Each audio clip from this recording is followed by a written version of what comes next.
I'm Jamie, and welcome to Sewcial Bee Designs and to my hive.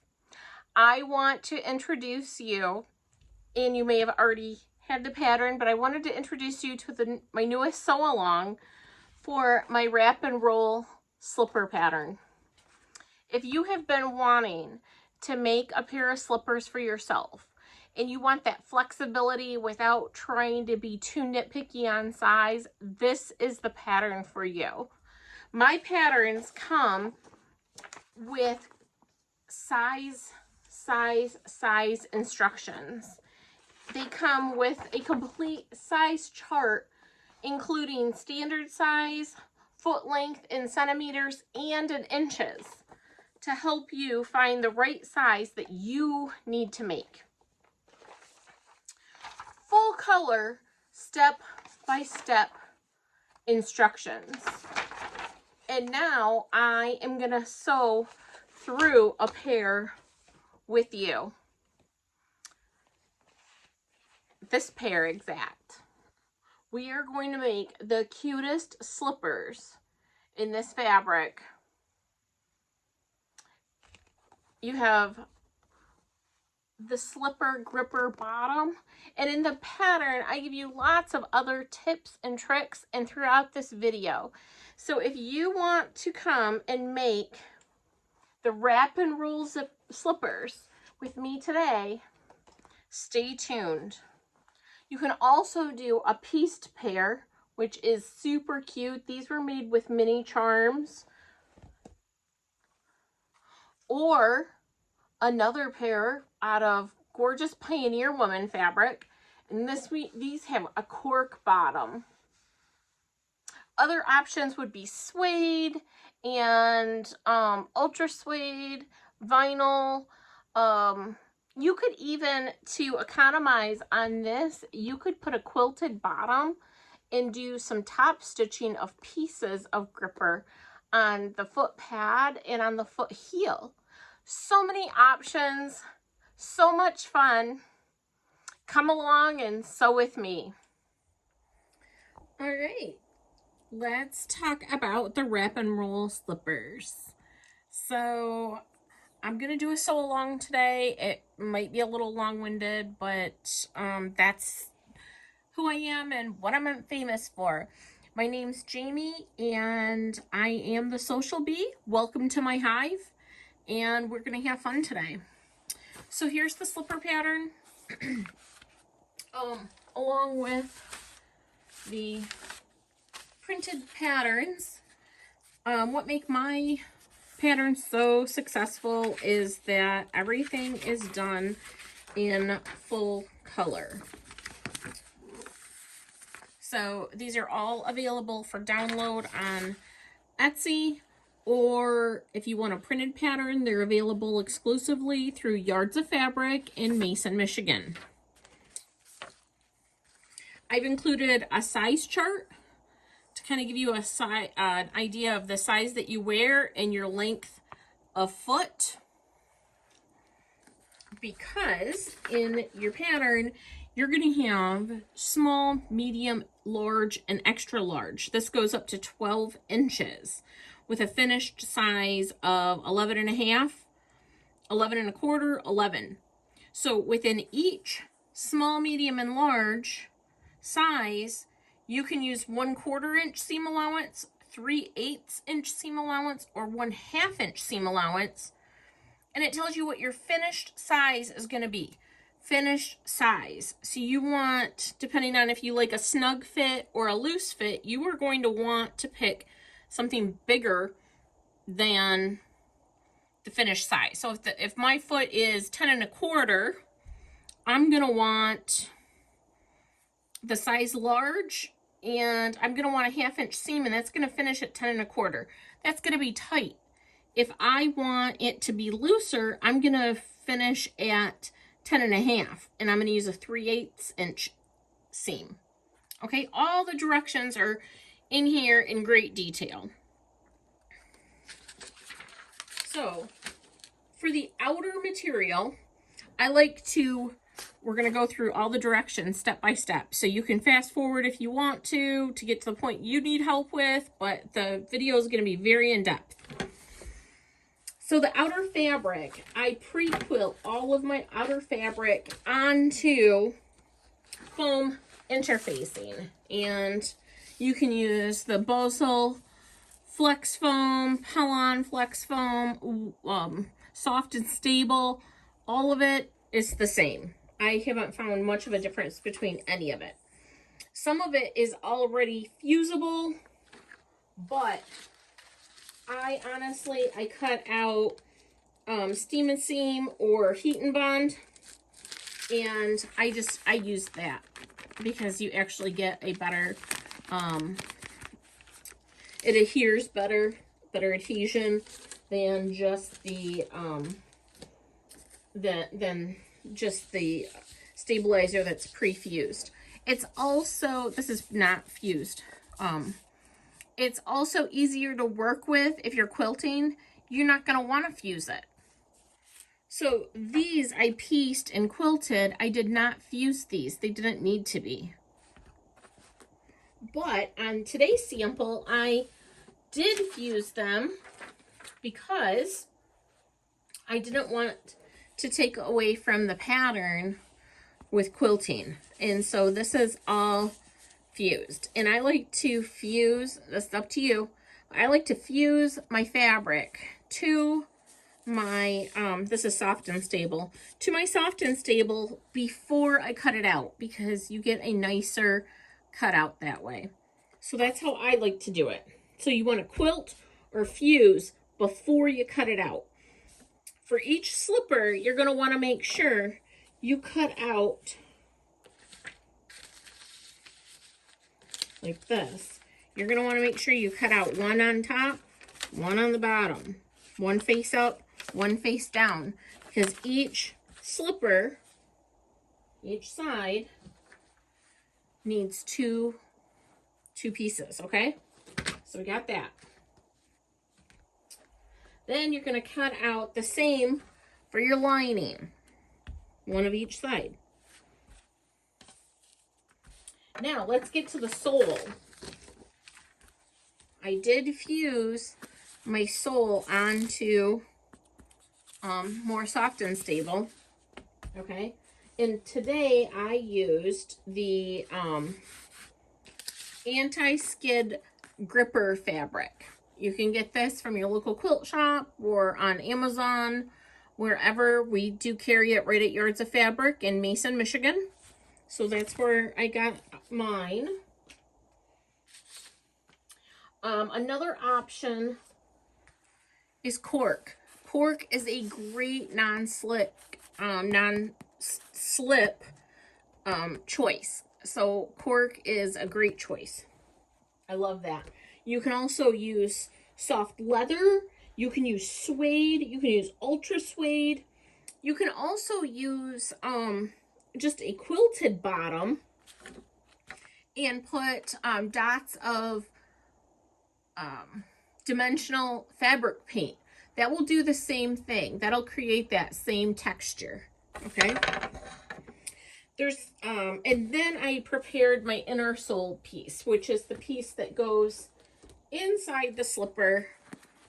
And I also have flex foam inside here, so when you're wearing them, they're very comfortable with 2 layers of foam.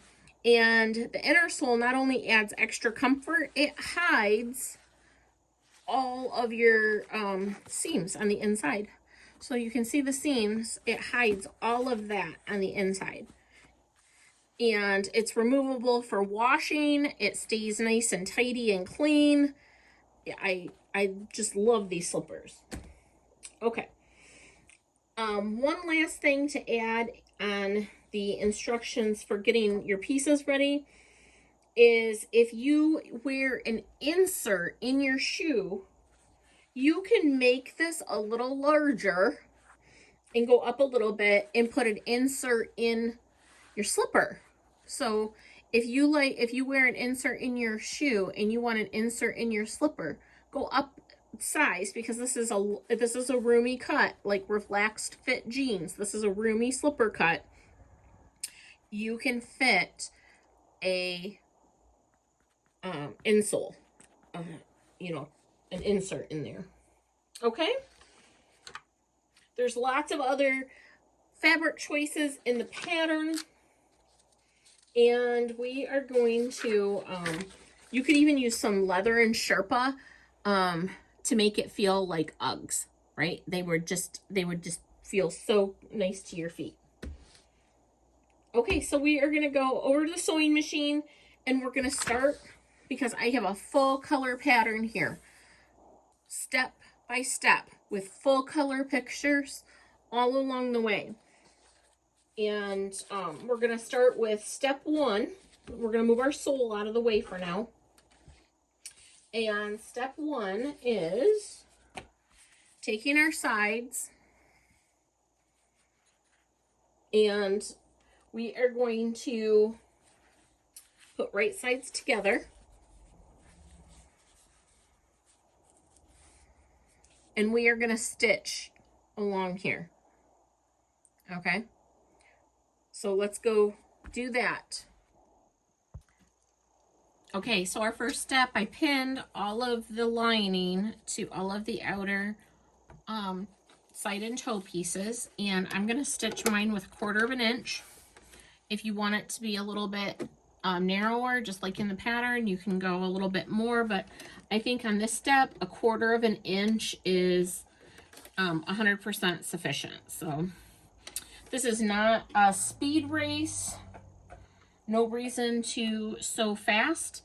I like to turn my machine down a little bit because I do tend to be a speed demon. If you happen to have, and I do back stitch. It's probably not necessary, but I'm a back stitcher and this is a garment. So I want it to hold together.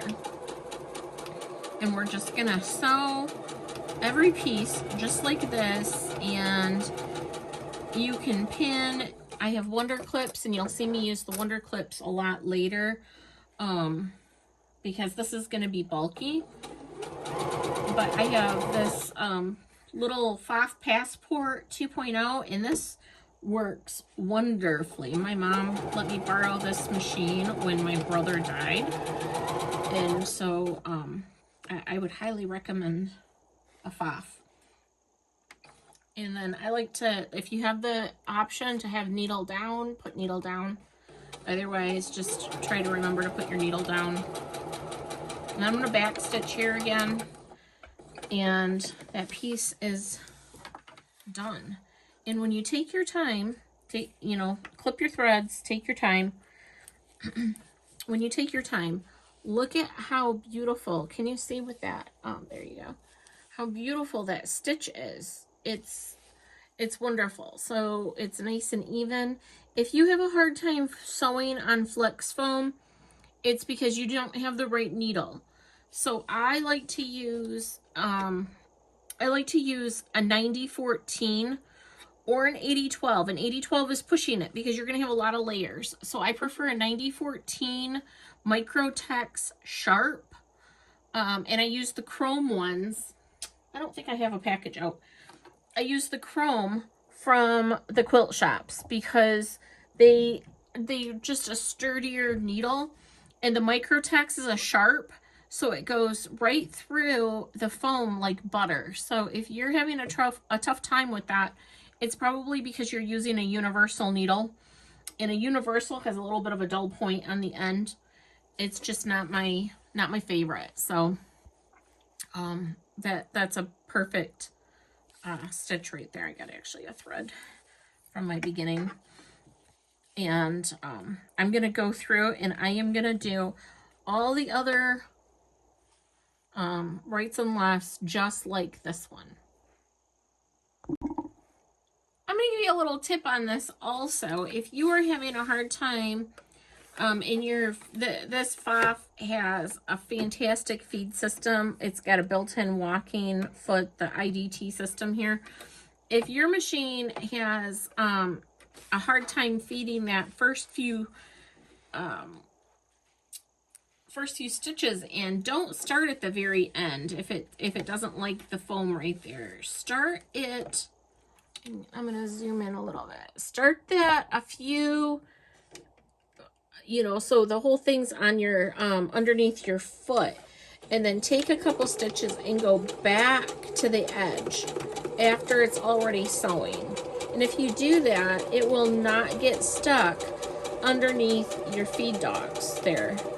And it won't get sucked in. Okay. And the other tip is just reiterating, you do not want to be a speed demon. Do not go too fast. You're going to regret it, and everything won't line up beautifully.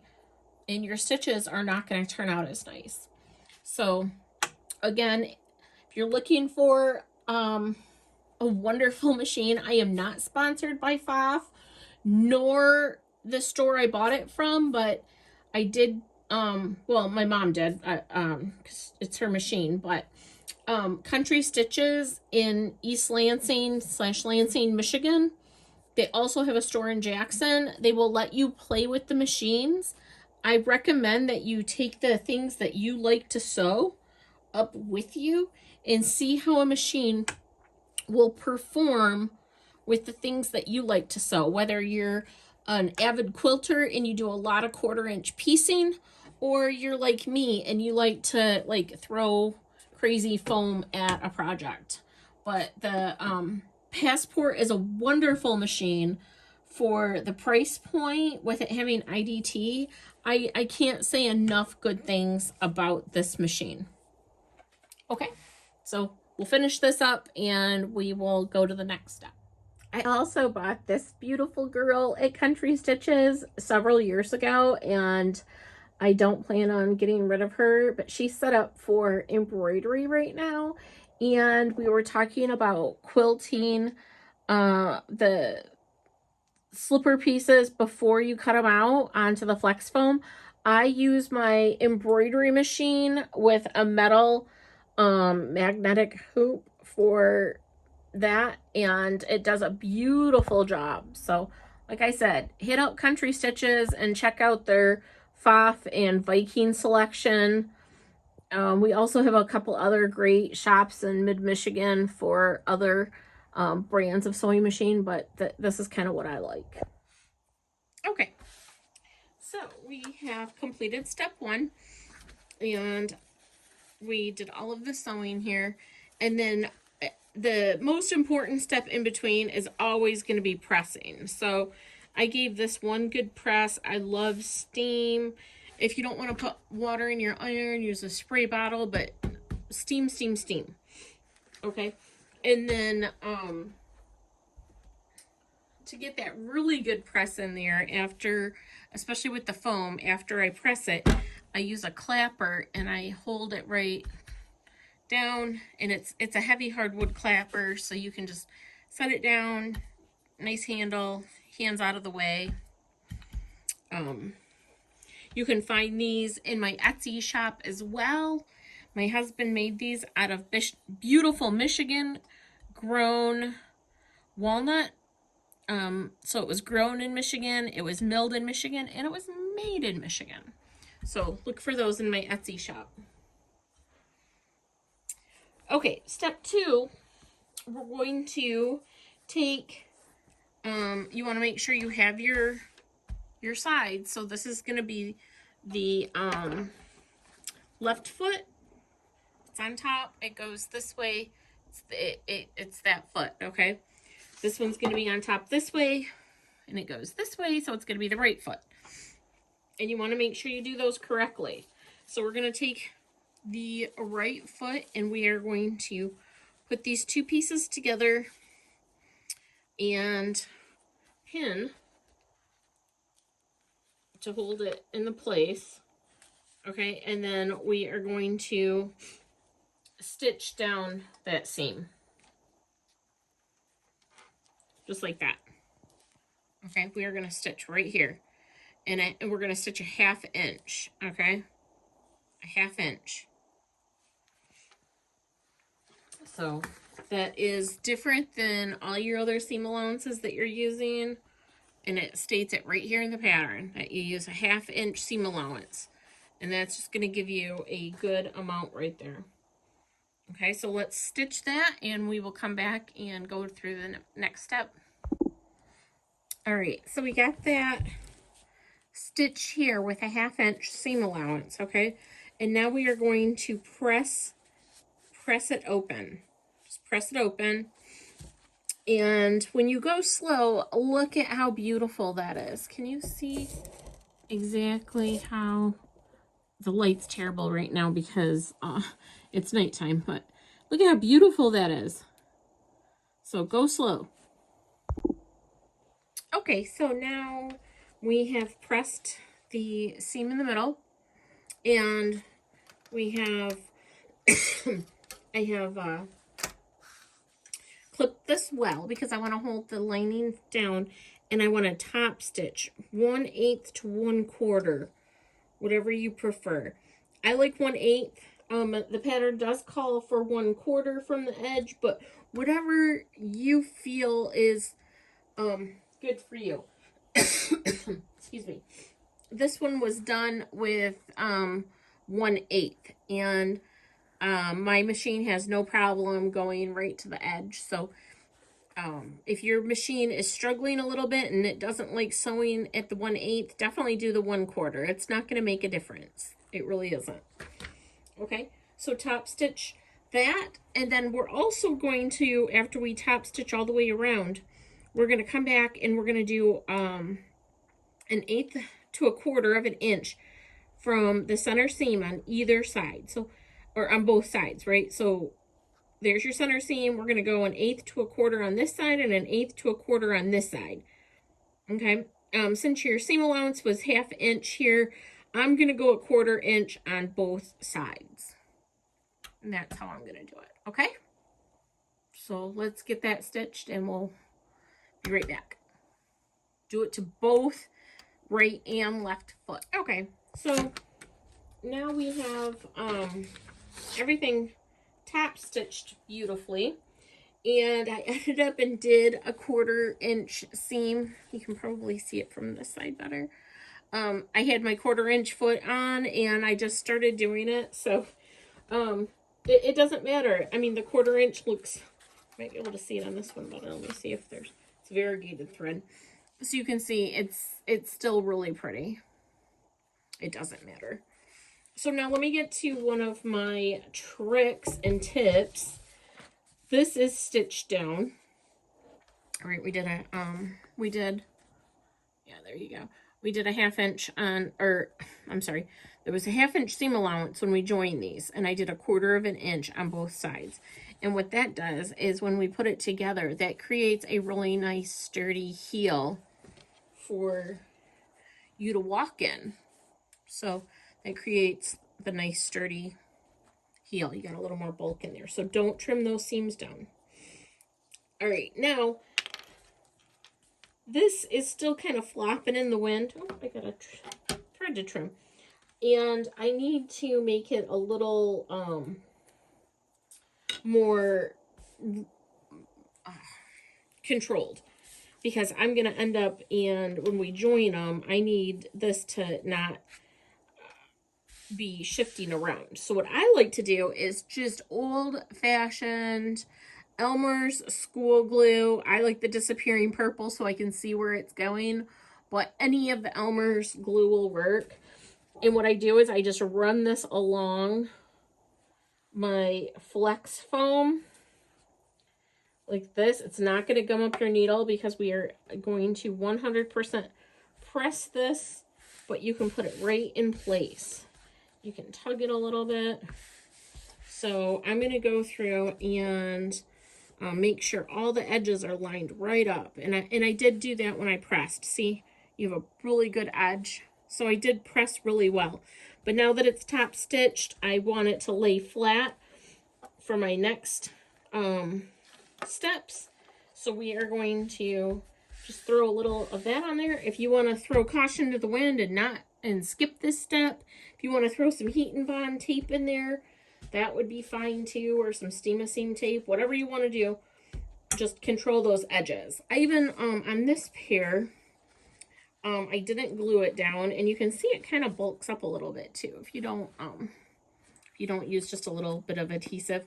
But what I did is I serged the pieces together. I'm not going to serge it all today because I want to show you that you don't need that, but it does give it a nice finish in there. Your inner sole is going to cover all that up anyways, but it's up to you. So if you have a serger, you're welcome to do that. So I'm going to just continue getting this all situated, and I'm going to give it a good hot press after I do this. Okay, so get yours done and we will go to the next step. Okay, after you get your fabric tacked down with a little bit of the glue, whatever method you like, and you give it one good last pressing, we are going to fold it. And it's very easy. Like I stated at the beginning, we do have, oh, you're not in the screen. We do have a left and a right. So this would be a left and a right. So we want the top to be on, this will be your left. So if it's on the top, that's on your left because it's pointing towards the left. And this one's going to be your right, and it's pointing towards the right. So these pieces are exactly the same. What makes it left and right is just folding it over. And so I folded this one over, and I just held it with 2 pins. You can use Wonder Clips, but those are over at my machine. So what we're going to do is we are just going to simply, now this one is going to the right, so we want this one to go to the left. And all you do is you just put it together until it matches. It's not going to match here, and it's not going to match here. You just put it together until it matches exactly. And you can see you have a perfect match on this side and a perfect match on this side. And then we're going to pin it. Okay. Just like that. So now we have our right and our left. And what we're going to do is go to the machine, and very close to the edge, we are going to make a really long basting stitch. We just want to hold this together. It makes it much easier in our next step of construction. So we're just going to go with a basting stitch right there. Okay. Okay, so we have our soles, and we have our slipper tops, and we have the right and the left. Now I'm going to tell you that this right here is going to be some of the trickiest parts. Is it hard? No. Did you see my video that I used a seam ripper last week on this pair? Yes. So this is how I do it to keep myself on track. Okay, this is going to be my left sole, and this is going to be my right sole. And I know because this is the sole material, and if I was going to put my left foot on here, this would be it. And if I'm going to put my right foot on here, this is it. This is the bottom. I like to fuse on the padding. I fuse some of the lining material just simply for aesthetics. I don't do that on all of the slippers. Let's see. I did not on these. So you don't have to. And it turns out just fine. But I think it kind of looks fun, and you know, and again, I like serging it, but for this purpose I am not going to serge it because I want to just show you that you don't have to. Okay, so what we're going to do is, this is marked with your friction pen because that'll just erase with heat. I have this as my left and this is my right. Now this is going to be my left slipper top, and this is going to be my right. So I'm going to write in here an R, and I'm going to write in here an L. And again, this is heat erasable. It's a friction pen, okay? So you just touch it with the iron and it disappears. So this is how we're going to work it. So we're going to do one slipper at a time. Right now we'll just set this one aside and we will work on our left. And what we're going to do is we're going to turn this inside out and we're going to have right sides together, because then what happens is after we sew it and we flip it around, it'll be correct. Okay? So this, I like to match these up and put a pin, because this is my center. And I don't have a marking like I do on the sole, because you do have to, it's better to have the top matched up. Okay, so I usually I cut that off. And I like to match it like this. So, just like that. And then I'm going to come back with my clips and I'm going to clip it right here, right in the center. Okay, I'm going to clip that. Then I'm going to come to the bottom and I am going to clip right here. I'm going to match my point and my seam. And I know the seam is the exact center, right? So I am going to clip that. And I just messed up again as I was talking to you guys. So I want to show you what I did. I want my outsides, my two right sides, because I did line this with fabric, but that's not what I want. I want this to be touching, okay? So let me find my center again, right there. And that's okay. We all make mistakes. It's not hard. Just take our time. So I'm going to clip that. Okay. Now I'm going to come down here and clip this.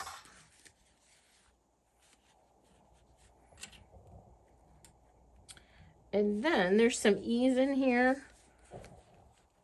And it's a little bulky, but it will fit perfectly. You just want to go back and forth because the layers are going to be tight with all the foam, okay? And what you do to one side, do to the other. So we are just going to do that, and then we're going to come back here and we are going to keep clipping, okay? And then once you get the, I think I'll do one more set of side-by-side clips at the top. Once you get the clips in at the heel and at the toe, okay, once you get the clips in at the toe, and I'll do one more over here, I think. At the toe, yeah, that looks good. Like that. Then you can see your sides fit easily. We're just going to line them up. Okay. Just, you might have to get rough with the foam a little bit and make it mind and do what it wants, you know, because it's got a mind of its own. You want it to do what you want. And we're just going to keep clipping. And you're just going to keep clipping. And then come to the other side and look. Once this is the side with the arch right here.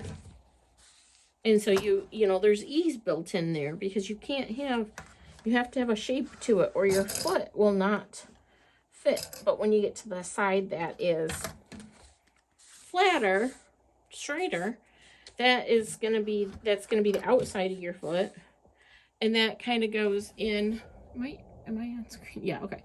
And that kind of goes in place, you know, it just lines up. So if you spend your time and you get the curved sides all set, then you're going to have a breeze of a time on the other side. And that is not hard. And you can use more clips. I wouldn't recommend using less because you don't want it to come out of shape as you're sewing it. Now, here's the important part. You know, when we talked about the pattern and the sizing, let's go back to that.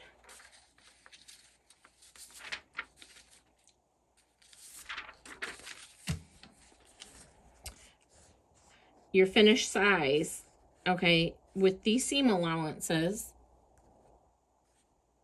this number right here, size small, that's the size of the pattern. It's a 9.75. Okay, so if you want it to be 9.25, you use a 1/4 inch seam. A 3/8 inch seam, and it'll finish at 9 inches. And why do you want to know all that? Because I include your size chart for the length of your foot. Okay, and that's the length of your foot, and you obviously need some room for your finished slipper, so you want to go by that. And the best way really is to measure your foot, but you can use you know, the standard slipper sizes as well.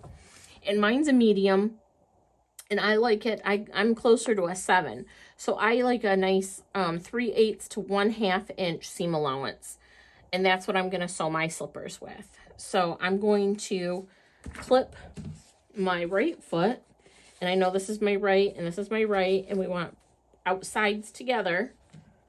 And so I'm going to get that clipped up, and I'm going to stitch around both of them, okay? And I'll show you what that looks like. Okay, I'm going to try to do it from this angle for you so you can see me actually sew, and you can see our presser foot. And I'm going a 3/8 to a 1/2 inch seam allowance, just a little in between. And I am going to start on one of the straighter edges to work my way up to my heel. Okay, because I find the heel to be the hardest part. So if I'm going to have to seam rip anything, it's usually the heel.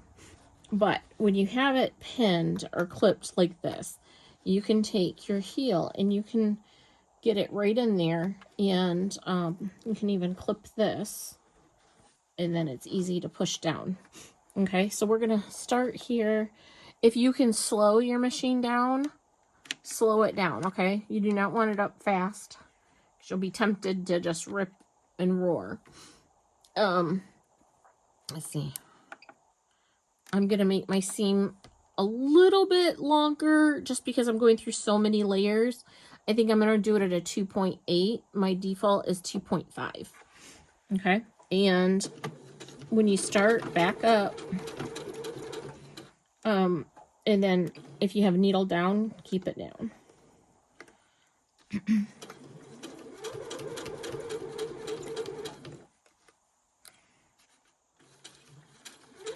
And then when I get to the, I'm going to go back to the 2.5 as I get to the heel, because I want to take it literally one stitch at a time. Okay. And as you're going, okay, and you're sewing, you have all this bulk over here, but don't worry about anything that is not directly under your needle. If it's not under your needle, it's not anything that you need to be worried about right now.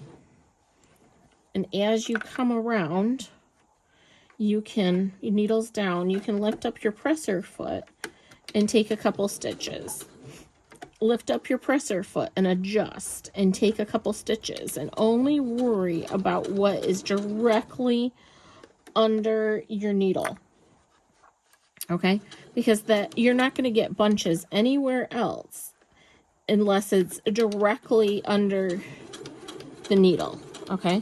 And as long as you keep that same amount of fabric, seam allowance there, you know that you are going to be fine. So you just follow, and I have my speed turned all the way down right now because that is, sorry, I think my head hit the camera, because that's, I can turn it up a little bit now because I'm coming to a spot, but you really just want to control these layers and, keep everything See, I think my alignment on that little bit is off.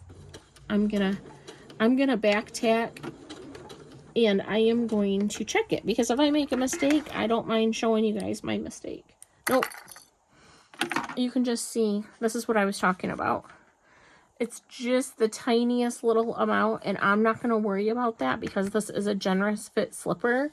But let me show you this. By going slow, do you guys see that beautiful amount, like perfect curve right here? That is exactly, it doesn't look pretty from this side, but it's okay because this is where your heel's at. And you come up here and look at, you don't have one pucker, guys. Not one. Even when I thought that was a pucker, it's not. It's just the design. It's perfect. So taking it slow. And if you want to stop and check, don't stop and check on a curb, okay? Stop and check, and then back tack to begin with again. Stop and check on a flat area, just as I did. But if you use enough clips, you're not worried about anything shifting. And you're going to continue to go slow around the toe. And the only thing that you're paying attention to, not this over here, not this. What you're paying attention to is this exact same amount that we've been sewing along your seam allowance. That is the only thing underneath your needle. Don't worry about the rest of it. And you can fold this up. We'll press it later. I have a great trick for that. But just keep going. A nice, fresh, sharp Microtex needle will be your best friend as well. And we're going to just keep going with the same little bit, same seam allowance. And for me, it's right between that 3/8 and a half. It's just a smidge past my presser foot. And we're just going to keep going and adjusting as needed, and that's off just a little bit, so we're gonna get it back into play nice with the rest of it.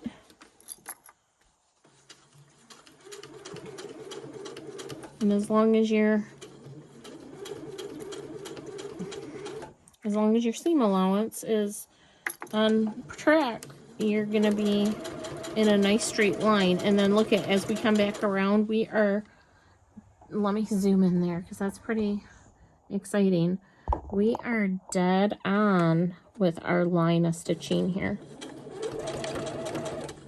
All right, so let's cut this one and I'll pull it out. I'll show you. Well, let me pull it out right now so you can see. Look at, oh, I have a thread under there. Look at that. Isn't that beautiful? I can zoom out a little bit so you guys can see. Isn't that just perfect? That's so nice. Okay, so let's set this one aside, do our next one, and we'll get back to the table. All right, so I only turned this one right side out. I have not even pressed this slipper yet, and I want to show you how gorgeous it looks without, look at that toe. It's so rounded. Before I even press this, it's so perfect. So I'm going to get my pressing tools out, and you can do one of two things. You can choose to trim the seam allowance, and if I did that, you can choose to trim it with your scissors. And if I'm going to trim, I'm only going to trim the toe. I want my heel and sides to be more stable, and this isn't going to bother me. Now, if you need that extra space, definitely trim it. But otherwise, what it does is it provides, let me show you from this slipper. What it does is it provides a shelf of sorts. Oh, there it goes. A shelf of sorts for your inner sole to sit on. And then it creates this beautiful let me see where you at. Yeah, this beautiful finish in there. And you can see with this one as well. Right. Either way, whatever you're comfortable with. And I'll show you the difference. There's really not much of one. I'll trim this one, but I did not trim this one. Okay. You got to be careful because you do not want to cut your stitches, because at this point you're pretty much going to have to start your whole slipper over if you nip through some stitches, because you're just not going to be able to fix that. Okay. So let me get this side a little bit better, even on camera. So we'll get that and I'll show you.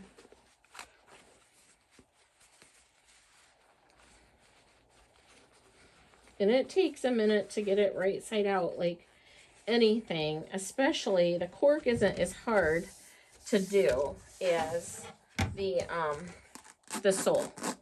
And that's because we do have, we have fused the foam in there to the sole material, to the gripper material, and we also fused in the other lining fabric as well. So we're gonna get that, and I have one of these turning tools, one of these wooden tools. You're just able to get right in there and get that popped out.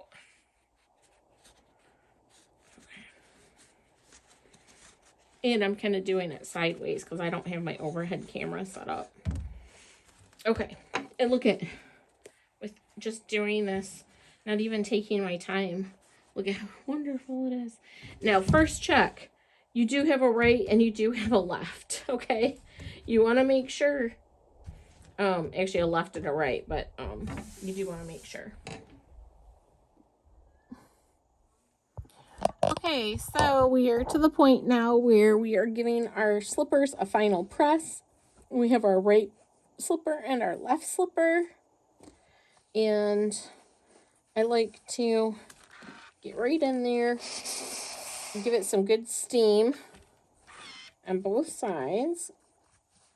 Especially, it really helps rolling out this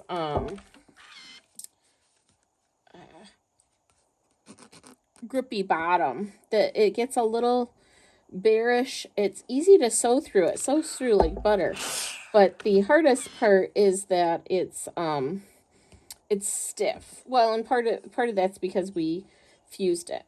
But I love clappers, and so my husband designed this clapper for me because I make so many slippers. And it slides right in there, and you can get right in your toe without scrunching it down. You can hold it up and get right in there with this beautiful hardwood clapper. So if you're interested in these, they're going to be in my Etsy shop, along with my look at that. Look at the beautiful grain in this wood. This is oh my goodness, see, I'm having a brain problem today. This is Michigan grown walnut. So this was Michigan grown walnut, processed and milled in Michigan, and then my husband obviously made it in Michigan. So these are really special.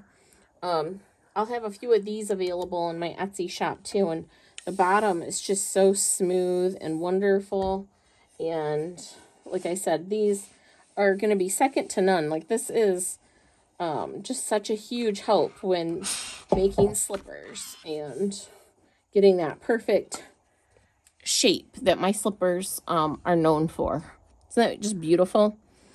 Okay, in the meantime, I went ahead and did our inner sole, and that's a piece of foam with your top and your bottom, and see, they're reversible. So if I want the purple on top, I can. If I want the print on top, I can. So I'm going to go with the print right now, because then you'll get a peek of the purple in there. And you just take it, you layer it right sides together, you sew around, you leave an opening, you turn inside out, and you top stitch. Easy peasy. And I do have a whole page in the pattern showing you step by step on that. Sometimes you just gotta get in there and you gotta work it in there. And that's where the your turning tools come into play too, because you can just get it right in there, and then it's smoothed out, and it's the perfect size. It fits right in there, and of course it's removable, but it covers up all of your seams, and it just you can see it really good in the light. Isn't that just beautiful? So there you go. That is your wrap and roll slipper, step by step. So much easier than you think. And like I said, any sewing machine can go through these materials. The only thing that you need is the correct needle, okay?